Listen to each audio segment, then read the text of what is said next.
this is Shyam Chetwani once again, and we have wonderful one-to-one financial consultation call with Mr. Amey. He is from Bangalore and working with one of the IT company.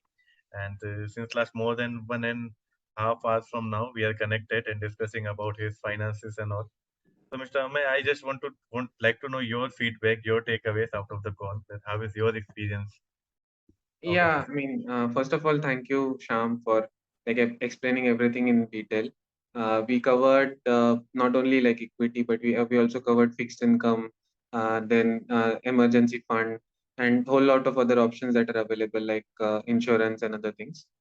We also talked about a few things which are not like discussed in the first meeting, like will and some other like this data management about your logins and everything.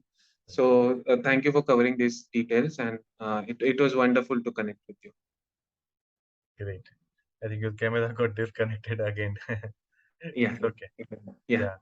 One biggest thing, one biggest takeaway from you out of this particular call. So that would like to sum up with this. One Uh, biggest takeaway for you. Yeah. yeah, I mean, the one biggest takeaway for me is like emergencies do not come announced. So we have to plan accordingly so that even if something happens, there should be like proper concrete idea that how to deal with it. So that is the biggest takeaway for me. Great, great, great. So thank you very much once again for your kind words, and we will keep connected. I think I have taken all the inputs from you, and we'll connect once again as Yeah, discussed, and we will take this forward. yeah, yeah. So Thank you, Sham. Yeah, thank you very much once again. yeah.